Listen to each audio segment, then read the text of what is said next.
Because I had to look the whole play. could see I came back when and they said, crossed "Oh, that yeah." line over to alcoholism, because, you know, I did some better. We're starting. All right.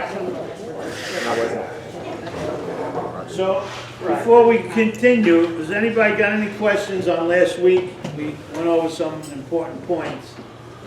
We talked about having a twofold disease, mind and body, mental, physical, and which one can we do something about?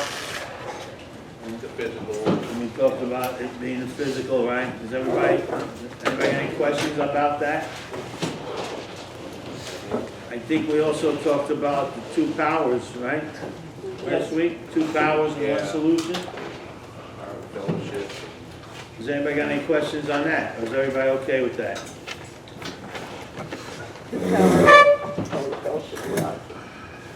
Does that make sense to you guys? Yep. All right then, let's go to the bottom of page 24 and pick up where we left off.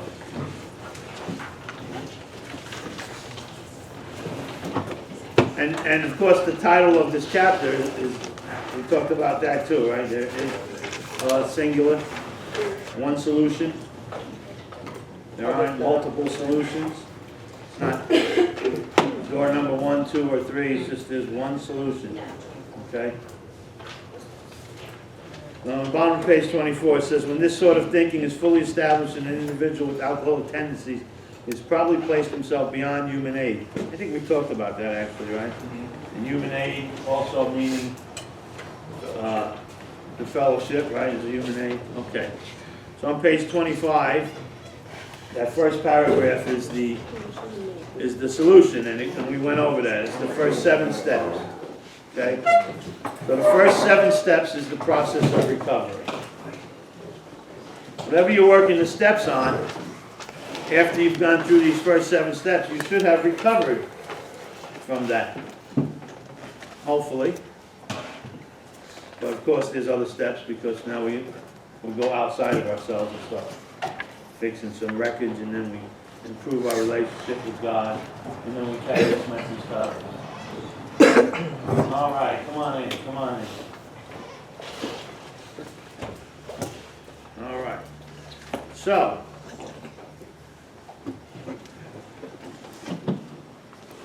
I think there was a question last week. Did you have a question last week? Yeah? You remember what it was? Down. It was a good question. I don't remember what it was though. I'll think of it Okay. before the end of the meeting. Raise your hand when you got it and we can Okay. talk about it.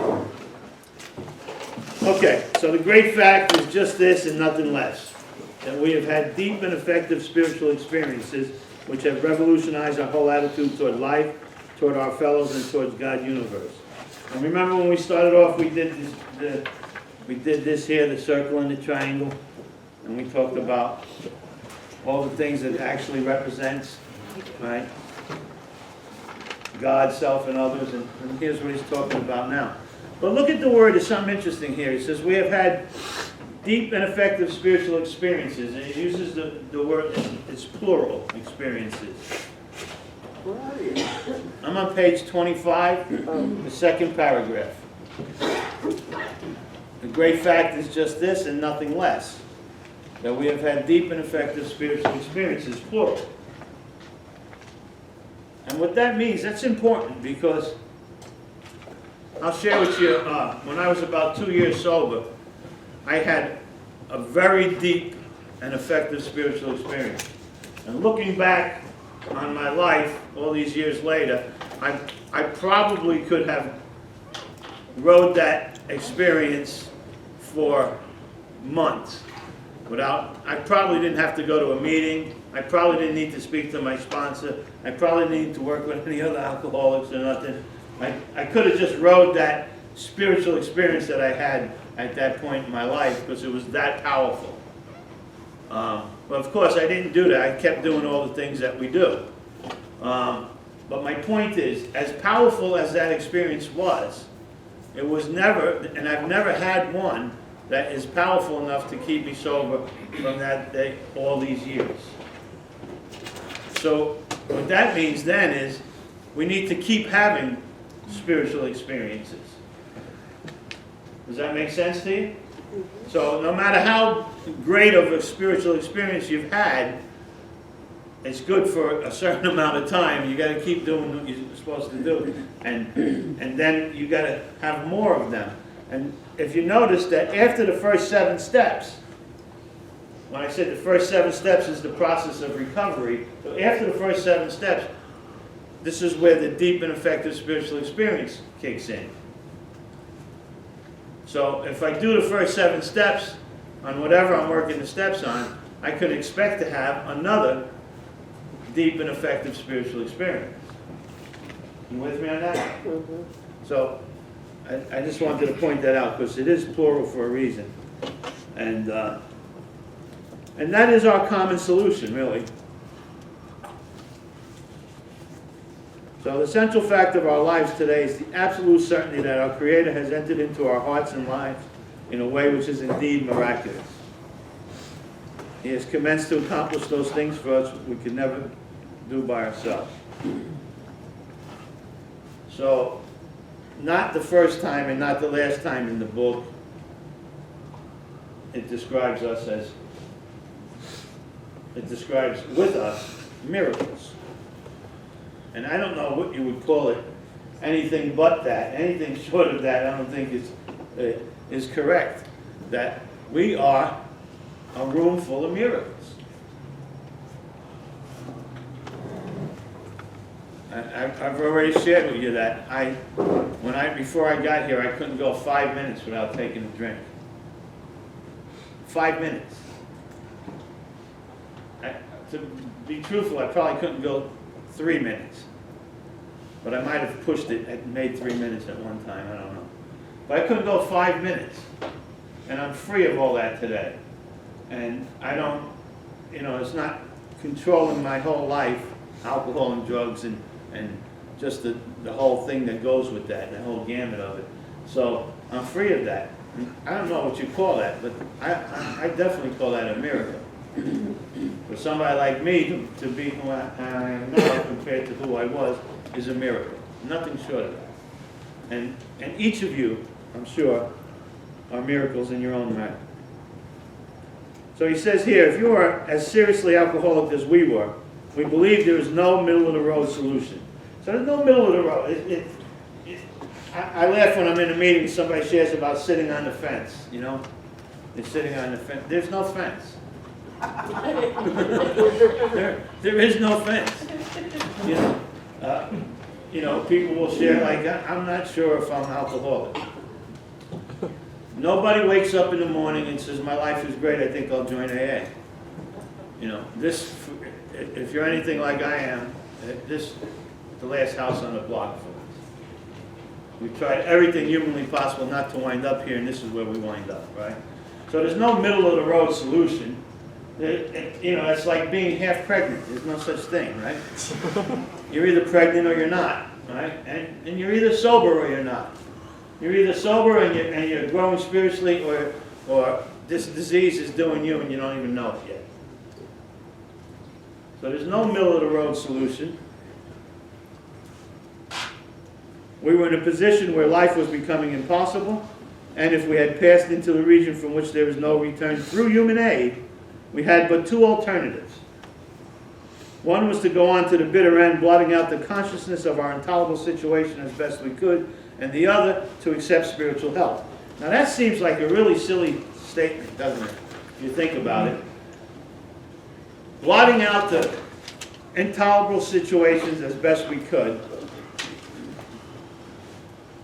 the consciousness of the intolerable situation as best we could, or accept spiritual help. It seems like a no-brainer, right? I mean, it's not even a close contest. Here I am trying to blot out the consciousness of my intolerable situation, or accept spiritual help. Well, it seems silly that I wouldn't jump at accepting spiritual help. But amazingly, all of us are very defiant people.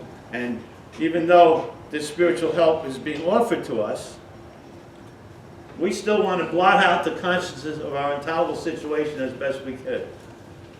And it's an amazing thing when you think about it, when you look back and you think about it after you've been sober for a while. You look back and you think about it, and you think, why did I fight this thing? If I really was whooped and I came here and I needed help, why am I hesitant to take that help? Why am I?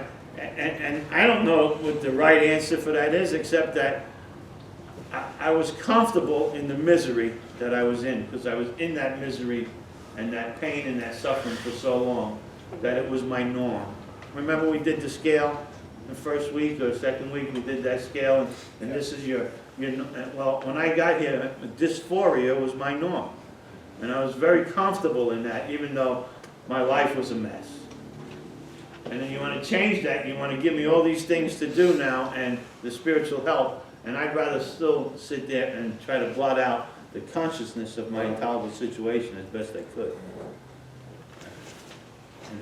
And you get to the point where, you know, if you're going to be sober, you might as well be happy, joyous, and free, right? Because that's what God really wants from us. But if you're not sure what God wants for us, the book tells us what God wants for us. He wants us to be happy, joyous, and free. What makes us happy, joyous, and free, in there lies the problem. What I think makes me happy, joyous, and free. So he says, this we did honestly, because we honestly wanted to, and we're willing to make the effort.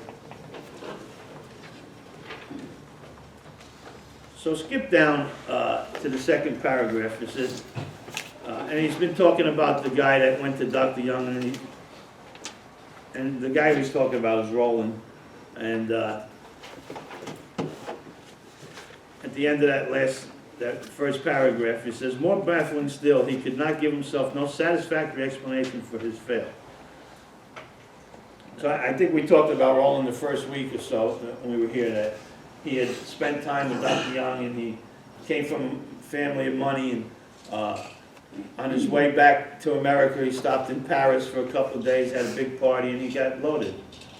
And he couldn't figure that out. And so he returned to this doctor whom he admired and asked him point blank why he could not recover. And he wished above all things to regain self-control. He seemed quite rational and well-balanced with respect to other problems, yet he had no control over alcohol. Why was this? And so, of course, he wanted to control his drinking. I mean, that just doesn't work. And the same thing for whatever you're working the steps on, you want to control that. You know, obviously it's a problem, a situation for you, otherwise you wouldn't be working the steps on it, right? So he begged the doctor to tell him the whole truth, and he got it. In the doctor's judgment, he was utterly hopeless. He could never regain his position in society, and he would have to place himself under lock and key, or hire a bodyguard if he expected to live long. That was a great physician's opinion. But this man still lives and is free. He does not need a bodyguard, nor is he confined. He can go anywhere on earth where other free men may go without disaster, provided he remains willing to maintain a certain simple attitude. A certain simple attitude. So let's see how complicated we can make this certain simple attitude. What is the certain simple attitude? Huh? Well, that's not powerless. It's not, certainly not a simple attitude. Recovery first. Recovery first. Willingness. Willingness. Humility. Humility. All of those things are part of being able to put recovery first. Recovery first is the certain simple attitude. It's real simple. It's a simple attitude, so we don't have to think too hard about it. Recovery first. If you're new, certainly write this down, what I'm going to say to you.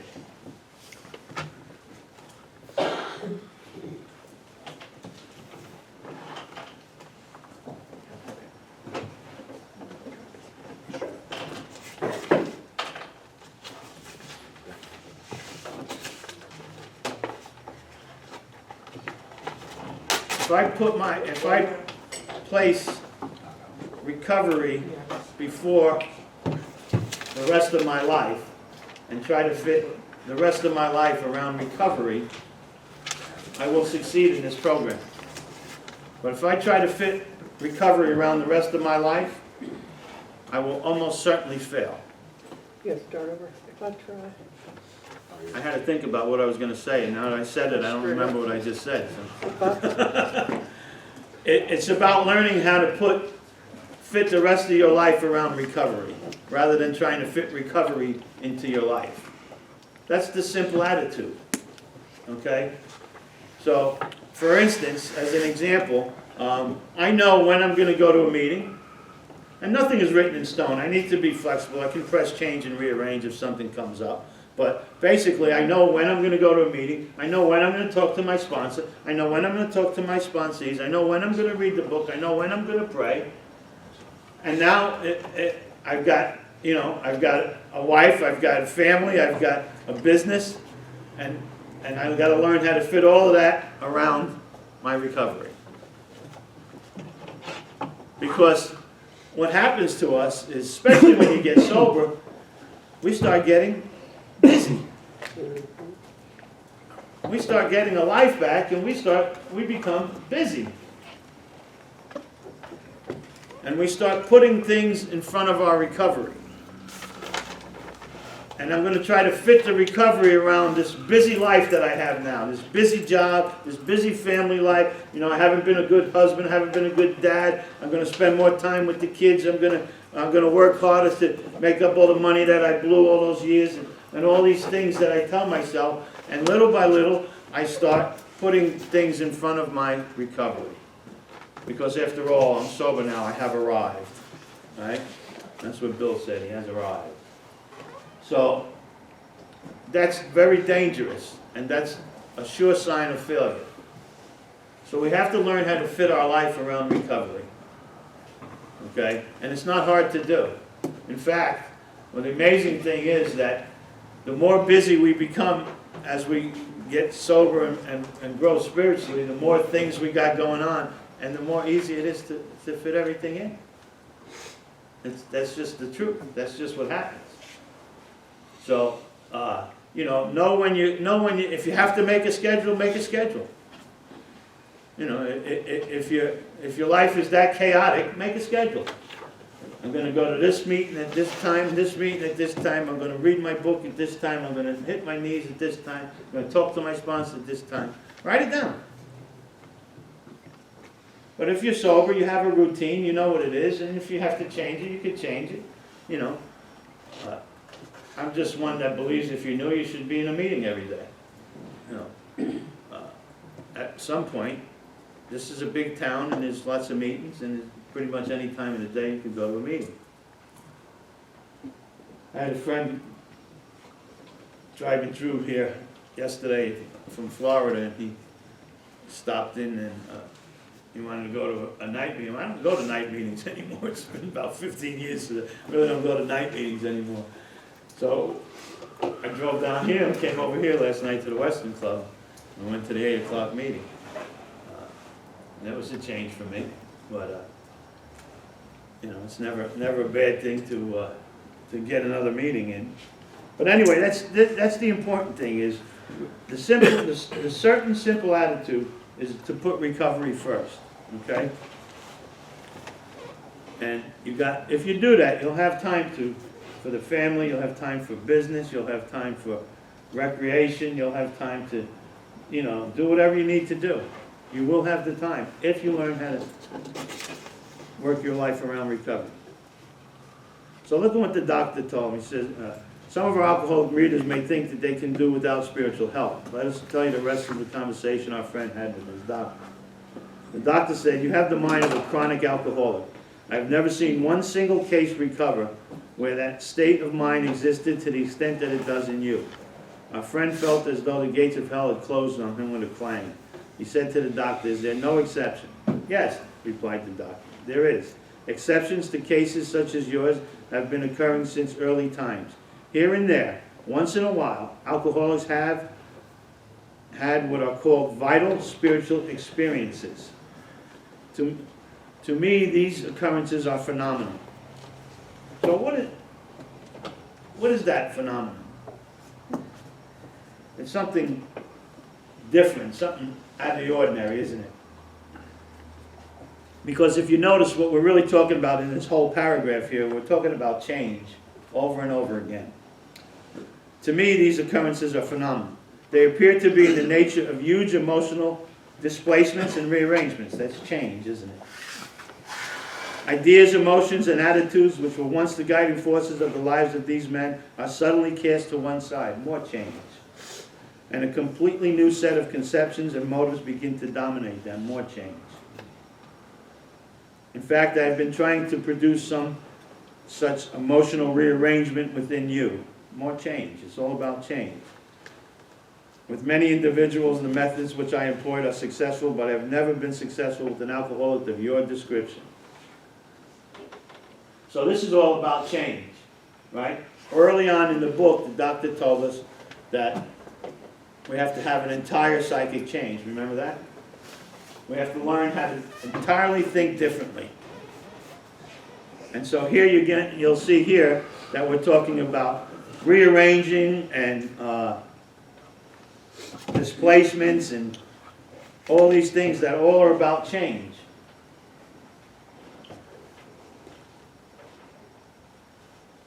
So he says, upon hearing this, our friend was somewhat relieved, for he reflected that after all, he was a good church member.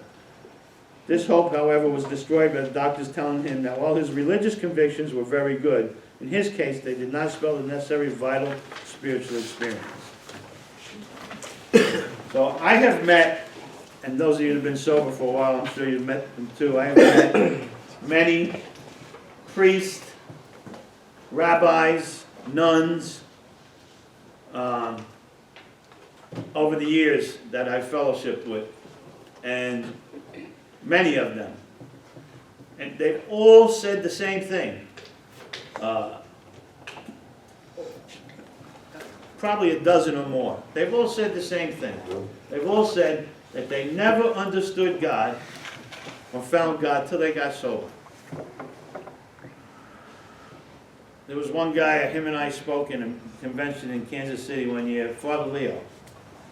He's written many books, he's been on the Oprah show. He was a funny guy.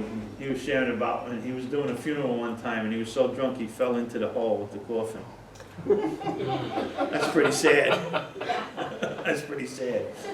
But I got to talking with him that weekend and he told me he never understood God at all. And he was a priest for 25, 30 years before he got sober. Never understood God. So, and you don't have to understand God, but in here you have to get an understanding of God that works for you. We'll get into that in a second step. So, but it's not a requirement to understand God. In fact, it could be dangerous if you think you understand God. But I don't understand God, but I have an understanding of God that works for me. But all of the religious people that I've met over the years in recovery, none of them have had a relationship or true relationship with God until they got sober and came to AA. It's amazing, bro. And if you added up all the years of being religious people for a living, it probably hundreds and hundreds of years that they've done that, and they didn't understand. They just didn't know. Okay.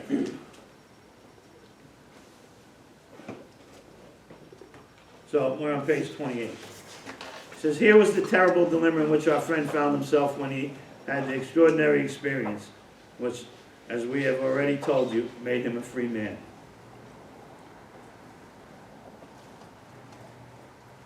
And really, the rest of this page, we're just talking about sticking with it. So we, in our turn, sought the same escape with all the desperation of a drowning man, of drowning men. What seemed at first a flimsy reed has proved to be the loving and powerful hand of God. You know, there's that old story that two kids have cut school and they go down the river and they're playing down by the river, and one kid goes out a little too far and the current starts taking him and he can't get back, and he's yelling for help. He goes under once, twice, and his friend looks around, he sees a big branch there, and he kind of throws the branch out, and as the kid going down for the last time, he grabs hold of the branch, and his friend pulls him back in, and he's huffing and puffing, and they walk a couple miles back to their neighborhood, and the whole time he's got the branch, and the other kid turns around and says to him, you can let go of that branch. It's all right now. And the kid says, oh, I'll never let go of this. It saved my life. And so that flimsy reed that you think it is now is going to turn out to be the loving and powerful hand of God. If you just stick with this process, you'll see that. Okay. And it doesn't matter what religion you are, or if you're religious at all. And then at the bottom of this page it says, in the following chapter there appears an explanation of alcoholism as we understand it. Then a chapter addressed to the agnostic. Many who were once in this class are now among our members. Surprisingly enough, we find such convictions no great obstacle to a spiritual experience. So if you have no belief in a God, if you're an atheist or agnostic or whatever you may be, that's nothing to stop you from having a spiritual experience. Because the steps are set up to give you a spiritual experience. So if you do these steps, regardless of your religious beliefs, you're going to have a spiritual experience. That's a promise. That's the promise of the 12th step. Having had a spiritual awakening as a result of these steps. If I do these 11 steps, I'm going to have a spiritual experience. If you've done the 11 steps and you haven't had a spiritual experience, you need to go back and see what you did wrong. Because that's a promise. It's a result of doing the steps. You will have a spiritual experience. Further on, clear-cut directions are given showing how we have recovered. These are followed by 43 personal experiences. Each individual in the personal stories describes in his own language and from his own point of view the way he established his relationship with God.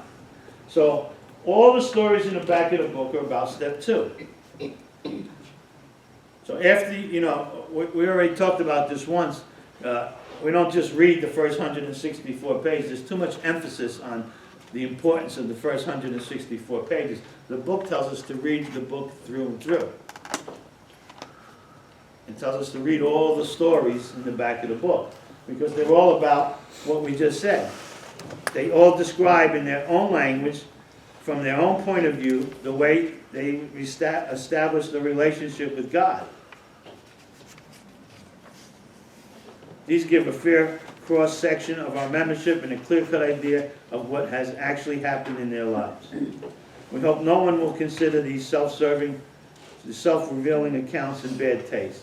Our hope is that many alcoholic men and women desperately in need will see these pages, and we believe that it is only by fully disclosing ourselves and our problems that they will be persuaded to say, yes, I am one of them too. I must have this thing. So, okay. Anybody got any questions on there is a solution? Did you think of what your question I was? wrote down the answer, but I didn't write down the question. Okay, this is not Jeopardy though, so we want the question. But what we were talking about is that I was sitting there one night and working on a project, and this thought went across my mind, I'm gonna go fix me a drink. Okay. And I just threw away the project. I mean, I panicked because I had this thought. And it scared me. That I had the thought, and you were telling me that we can't stop what we think. It's what we do about what we think. Right. We're not responsible for what comes into our head. That's why we talked about, the mental and the physical part of the disease.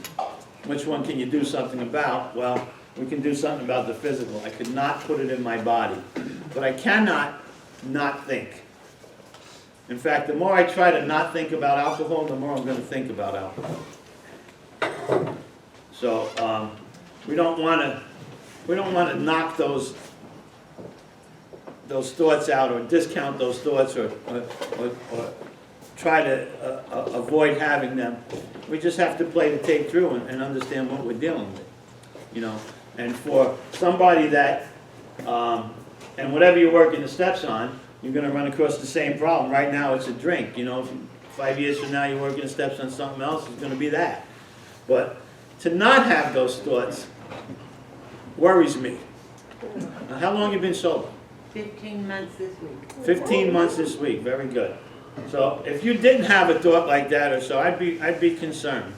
I was gonna say, I thought that was pretty normal to Yeah. Every now and then, Yeah, go, oh, there's a new picture. You know, I was under stress, I was dealing with a problem, I was trying to get this thing going, and it's when I would have gotten up and gone and fixed me a drink. Yeah. Chilled out. And it scared me, it just really did. yeah. Good, good. Well, that's okay. It's a good fear.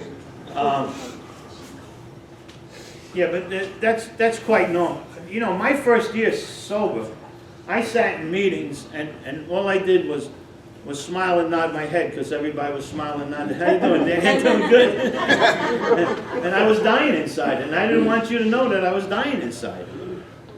I sat in meetings and I thought, can't tell you how many times my first year, I thought, as soon as this meeting's over, I'm gonna go get me some. And you know, and that was it. I was figuring out where I was going and how much money I had, and you know, and how I was and I was sitting there in the meeting, and that's what I was thinking about. And if not for one prayer or one alcoholic or one meeting or one angel or something, for one reason or another, I always found it more necessary not to than I did to. But I did that for a good year. I thought about getting loaded almost every day, you know, and in meetings. And I would sit in meetings and people would talk about, you know, how spiritual life is and all that shit. And I go, oh man, they're full of shit. You know, they're full of shit. And even if they're not full of shit, that ain't gonna happen to me. I don't know why I'm wasting my time here. You know, and I would mind fuck myself in a meeting, mental masturbation we call it, right? And I was just sitting there and I would just think of 100 reasons why I can go do what I got to do. And I mean, this happened almost on a daily basis for me for quite a long time, but I didn't do it. I never took a drink, I never took any drugs, and I kept going to meetings, sometimes 3 or 4 meetings a day, and I kept doing what I was supposed to do. And I don't know when it was, but there was a point in my life where I turned back and I went, I haven't thought about a drink in months. No. So, I mean, I would be sitting there and that shit would be calling me. I'd be paying attention to me, and that dope and that booze would be going, Daddy! And I go, what? Daddy! So it's quite normal, you know. When I work with somebody and they, you know, and they're in a year or 2 years sober, you know, and they're riding this pink cloud, which is, I don't want to knock nobody off their pink cloud, you know. But I'm concerned if they don't have a thought about drinking or using, you know. Because I don't know if how much in reality they really are, you know. I think they're trying to suppress something that shouldn't be suppressed, it should be dealt with. It's kind of like, and I don't want to get into, when we get to the 11th step, a lot of people think that we need to clear our minds so we can meditate. That's not, I don't know about you, but it's impossible to clear my mind. So what we want to do in the 11th step, we're going to learn how to focus our thinking. But we don't want to clear our minds. That's an impossibility for me. All right. Any questions then? There is a solution? Okay. So let's go on to chapter 3, more about alcoholism. Now this chapter describes the insanity of alcoholism. Okay?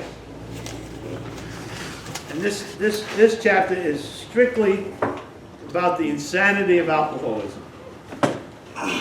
And look at, if you got a 12 and 12, turn to step 1 in the 12 and 12 for a minute.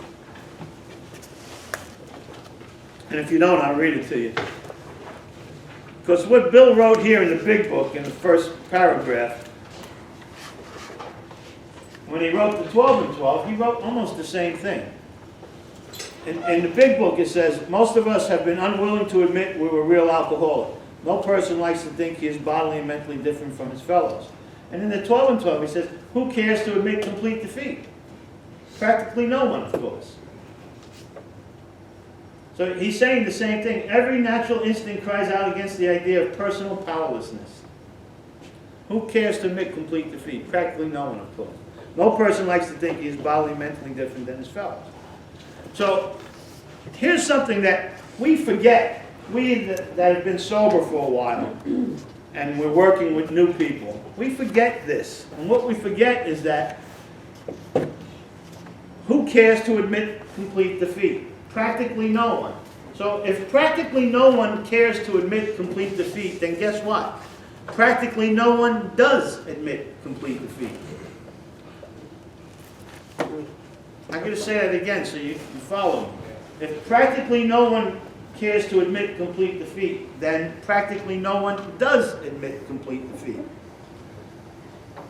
And if we look at that and we understand what that's saying is that when somebody comes in here, no matter how much they're paying attention and how good they're attentive and they call when they're supposed to, and they're doing their homework, they're going to meetings and all that shit, they still are admitting complete defeat.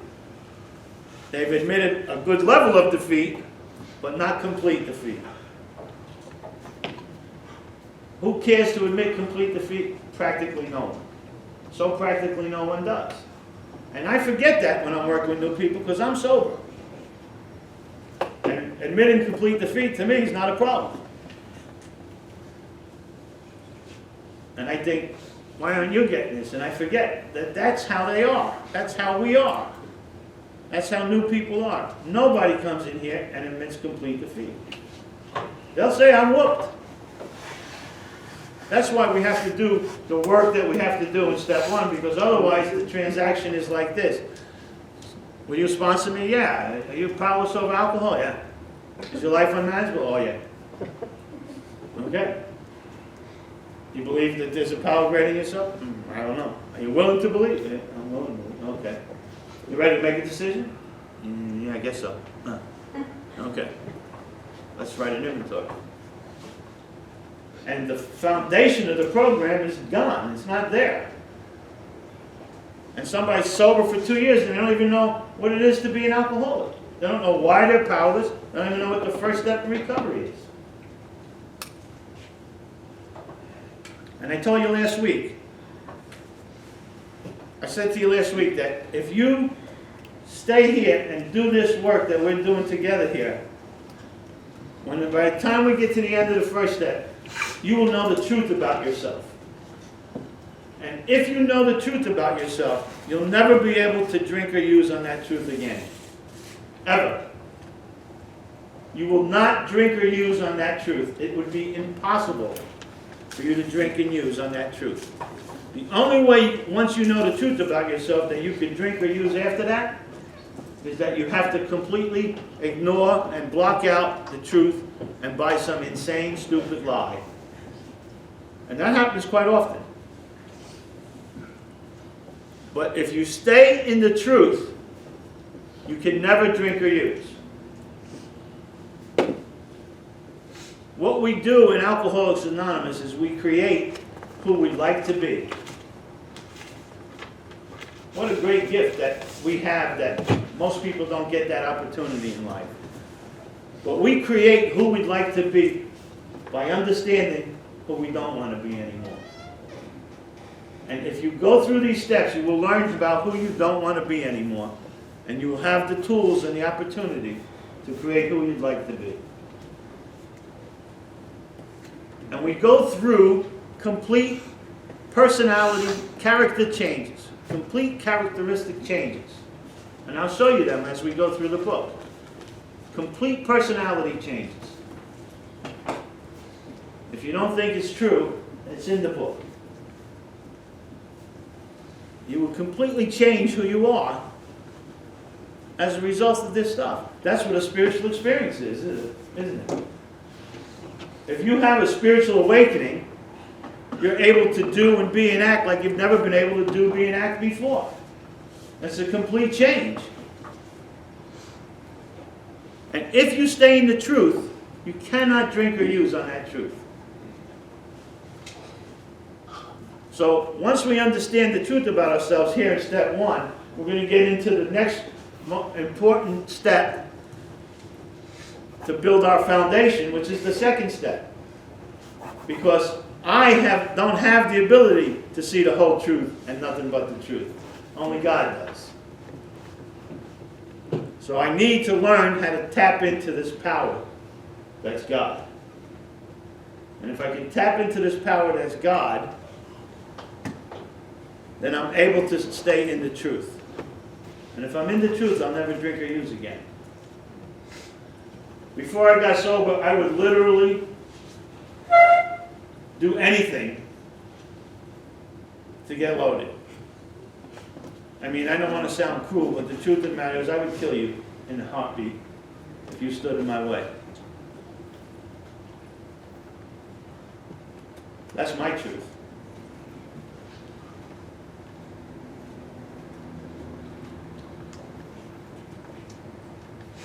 I don't want to live like that anymore today. I don't have to live like that anymore today. Because I stay in the truth, and I don't want to be like that anymore.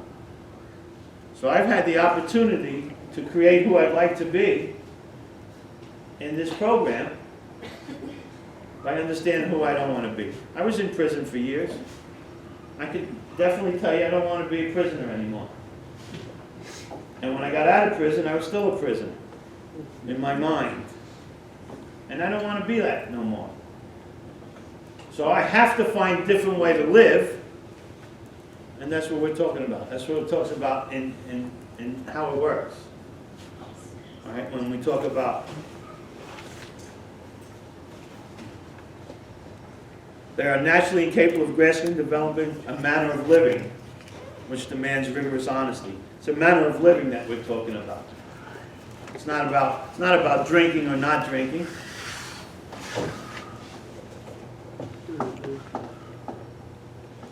Okay, so back to page 30. Most of us have been unwilling to admit we're real alcoholics. No person likes to think he's bodily and mentally different from his fellows. Again, mind and body, all right? Therefore, it is not surprising that our drinking careers have been characterized by countless vain attempts to prove we can drink like other people. The idea that somehow, someday, he will control and enjoy his drinking is the great obsession of every abnormal drinker. You know what an obsession is?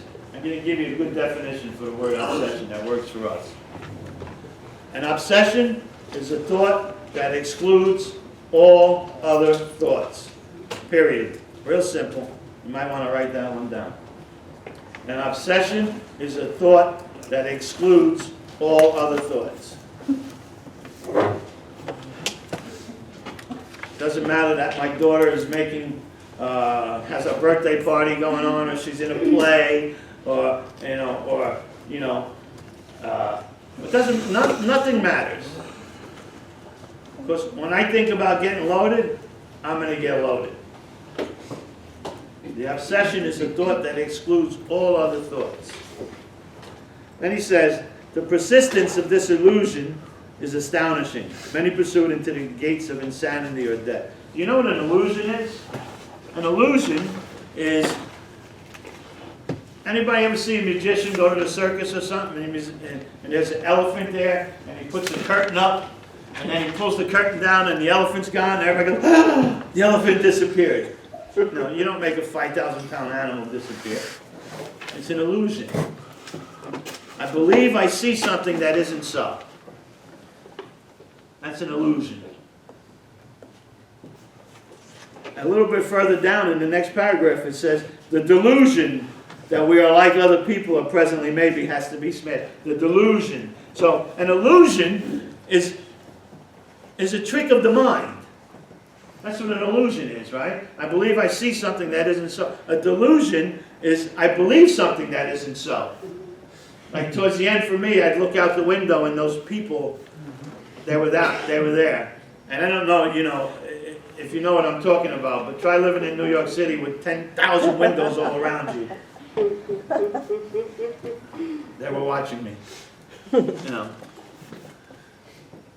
So the delusion that we are like other people or presently maybe has to be smashed. The delusion is the same thing. It's a trick of the mind.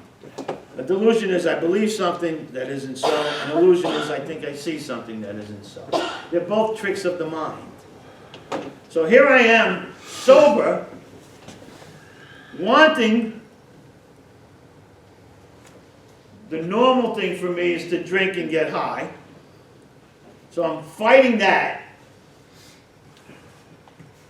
And now I've got these illusions and delusions going on in my head. These tricks of the mind are happening to me.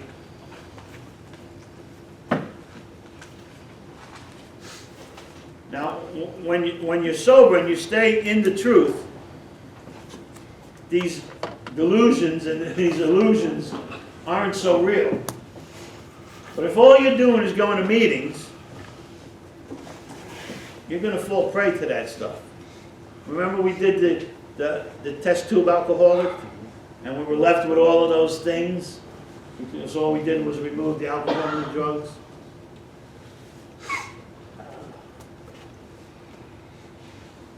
So we're going to skip the second paragraph, because we're going to come back to that, and that's how we work the first step.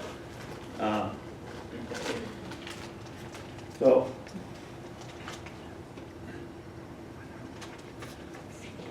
new people come in, and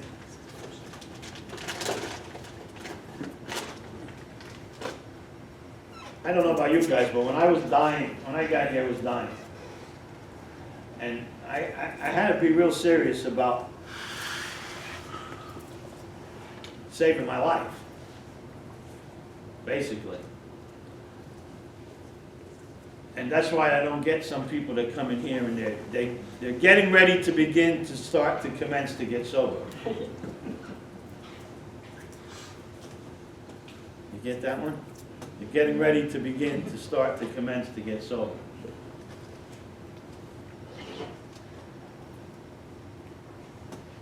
All right. We alcoholics are men and women who have lost the ability to control our drinking. Now, you can argue with me all you want, but if you argue with the book, you're never going to win. And the book says that we have lost the ability to control our drinking. Don't look for another explanation that makes that sentence different. It's not there. If you be alcoholic, you have lost the ability to control your drinking.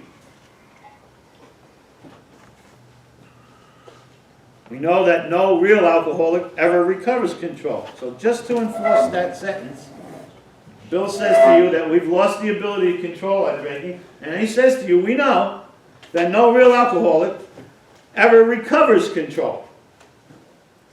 So if you're thinking about it, think about something else. Because you've lost the ability to control your drinking, and you're not going to recover control.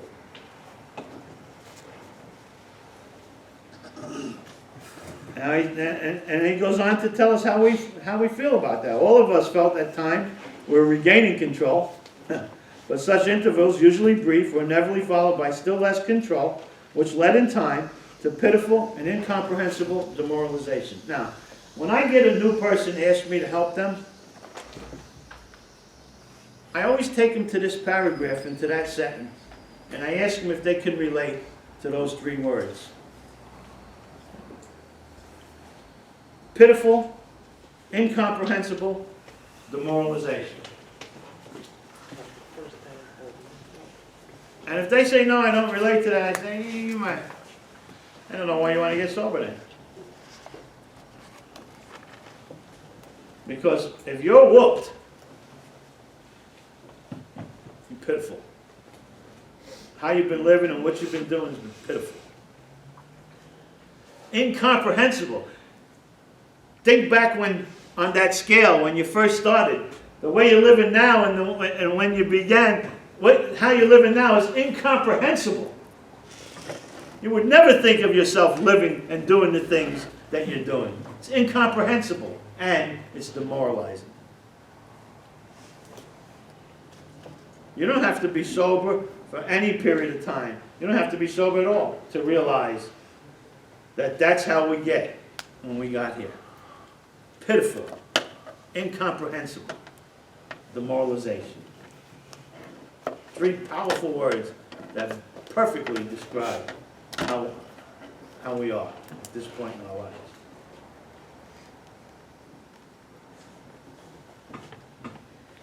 We are convinced to a man that alcoholics of our type are in the grips of progressive illness. Over a considerable period, we get worse, never better. And this is what the doctor in Houston in 1976 medically proved. Again, another point in the book that they lay out for us in 1937, that was printed in 1939, came out, that was proven medically in 1976. If that doesn't tell you what kind of a powerful book this is. But, so we're in the grips of a progressive illness, and it will get worse, never better. So I call this my pickle theory. And it's real simple. If you take a cucumber and ferment it and it becomes a pickle, you can never ever take that pickle and turn it back into a cucumber. It can't happen. So let's make no mistake about it. You're a pickle, he's a pickle, she's a pickle, he's a pickle, you're a pickle, I'm a pickle. We're a bunch of pickles. We have all different kinds. Dill pickles, sour pickles, hot pickles, Sweet pickle. sweet pickles. Red butter. That's a song. Regardless, the point is, you have all been pickled. And you will never again be a cucumber. Don't go running around these rooms trying to be a cucumber. You ain't a cucumber, you ain't going to be a cucumber. You are a pickle. You've been pickled.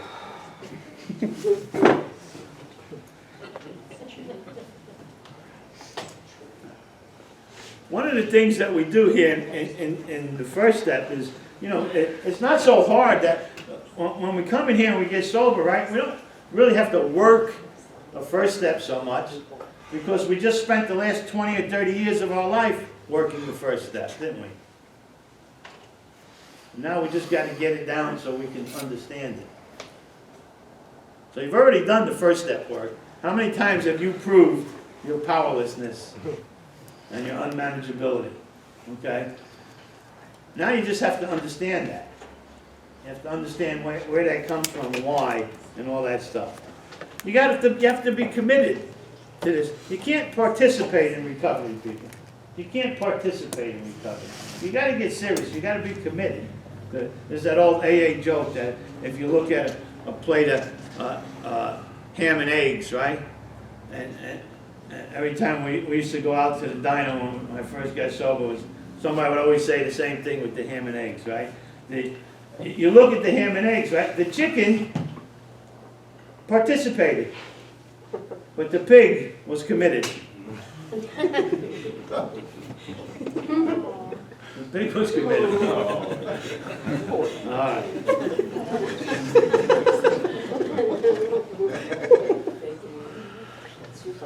Okay, so also, one of the other things that we do in step one, and this is really true no matter what you're working the steps on, is we spend a lot of time trying to negotiate the terms of our surrender.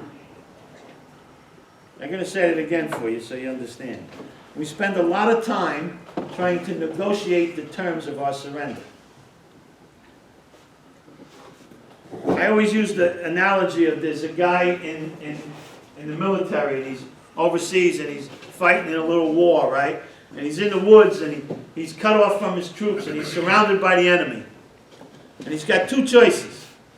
He could stay there and fight it out, which is a sure death, or he could throw his rifle down, put his hands up, and surrender and be a prisoner. So he decides he wants to live, and they're closing in on him, so he throws his rifle down, he throws his hands up. And as they're marching him off to the prison camp, he says, I'm your prisoner, but I have to have my girlfriend. I'm your prisoner, but I need my own apartment. I'm your prisoner, but I have to have a vehicle.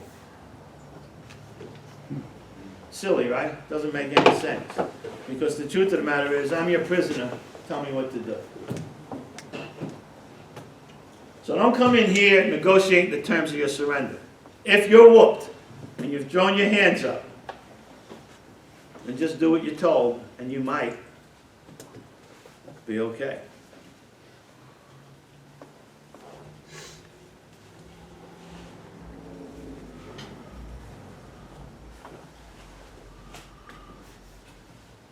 He says, we are like men who have lost their legs. They never grow new ones. Neither does there appear to be any kind of treatment which will make alcoholics of our kind like other men. There's the pickle theory, right?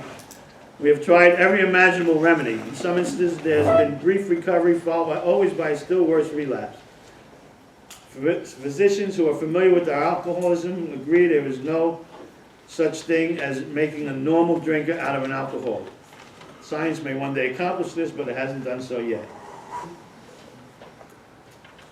Despite all we can say, many who are real alcoholics are not going to believe they are in that class. And this is what we've been talking about. We've been talking about negotiating in terms of our surrender. We've been talking about getting ready to begin to commence to start recovery, mental masturbation. By every form of self-deception and experimentation, they will try to prove themselves exceptions to the rule. Therefore, non-alcoholic. Therefore, not a pickle. If anyone who has shown an ability to control his drinking can do the right about face and drink like a gentleman, our hats are off to him. Heaven knows we have tried hard and long enough to drink like other people. So, in this chapter, over and over again, this chapter is examples of the insanity of alcoholism. And that's what this whole chapter is about. And every time you read these examples, you should try to think about an experience in your life that kind of parallels the example they're talking about.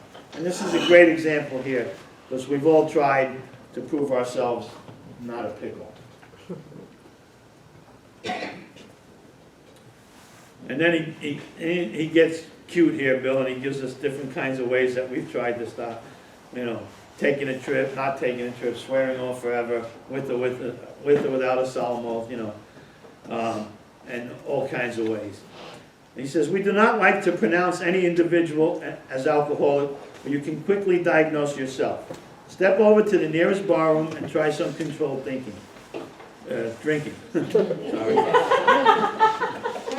That's where my head is at. Controlled drinking. Try to drink and stop the try it more than once. So, interesting, right? Here he's telling us to try some controlled drinking, but he tells us to try it more than once. And we talked about this already, right? That the reason he tells us that is because you may be able to do it one time. You may, depending on how far alcoholic you become, you may be able to drink and not set the allergy off. Because don't forget, it's a 3-step process. I put something in my body, I ignite the allergy, and the manifestation of that allergy is the phenomenon of craving, right? So it doesn't mean that I drink and I get a craving. That's not correct to say that. Okay? Now, if you're very advanced in your alcoholism, the chances of you not setting the allergy off are very slim. But so if you be a real alcoholic, you're probably going to get it. But it is possible, and I think I used my wife, on the analogy of her eating the shellfish, my first wife. And, it's possible, if you're allergic to strawberries or chocolate or something, it's possible you can eat that and not set the allergy off. And if you're an alcoholic, it's possible that you could drink and not set the allergy off. So if you don't set the allergy off, the phenomenon of craving does not appear. Doesn't happen. Again, the more advanced you are, the more chances of that happening are greater. But anyway, we'll pick it up here next week and leave it off with that for now. So fast. Thank you, everybody. Appreciate it. See you guys. Thanks for watching.